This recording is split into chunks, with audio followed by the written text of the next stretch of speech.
જય ગણેશા. ઓમ નમઃ શિવાય. શું દેવપોઢી એકાદશીના દિવસે ભગવાન વિષ્ણુ ખરેખર 4 મહિના માટે સૂઈ જાય છે કે પછી તેની પાછળ કોઈ ઊંડું આધ્યાત્મિક રહસ્ય છુપાયેલું છે?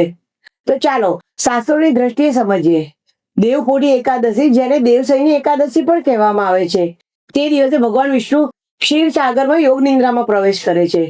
પુરાણોમાં ભગવાનના વામન અવતાર અને રાજા બલિની કથા પણ મળે છે. ભગવાને બલિ રાજા પાસે 3 ડગલા ભૂમિ માંગી. 2 ડગલામાં સમગ્ર પૃથ્વી અને સ્વર્ગને આવરી લીધા અને 3જા ડગલા માટે બલિ રાજાએ પોતાનું મસ્તક અર્પણ કર્યું. તેમના આ સમર્પણથી પ્રસન્ન થઈને તેમને પાતાળ લોકનું રાજ્ય આપ્યું. લોક પરંપરાઓમાં આ કથાને દેવશયની એકાદશી સાથે પણ જોડવામાં આવે છે. પરંતુ દેવશયની એકાદશીનો મુખ્ય ઉદ્દેશ ભગવાનની યોગ નિદ્રા અને ચતુર્માસનો પ્રારંભ છે. આ દિવસથી શરૂ થતા 4 મહિના જપ, તપ, દાન, સેવા અને સાત્વિક જીવન જીવવા માટે અત્યંત શુભ માનવામાં આવે છે. આપણી પરંપરામાં આહારના ત્યાગ માટે પણ એક શ્લોક છે, જેનો અર્થ છે કે શ્રાવણમાં લીલા શાકભાજી, ભાદરવામાં દહીં, આસોમાં દૂધ અને કારતકમાં કઠોળના ત્યાગની માન્યતા છે.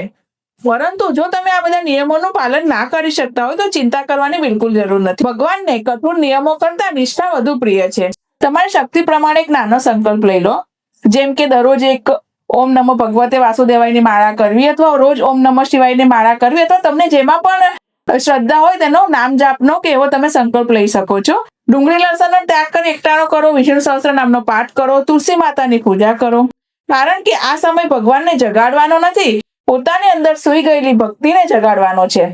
કદાચ આ જ દેવપોઢી એકાદશીથી શરૂ થતા ચતુર્માસનો સૌથી મોટો સંદેશ છે. જો તમે પણ આ ચતુર્માસમાં કોઈ નિયમ લેવાના છો તો કોમેન્ટમાં ઓમ હરિ જરૂર લખજો.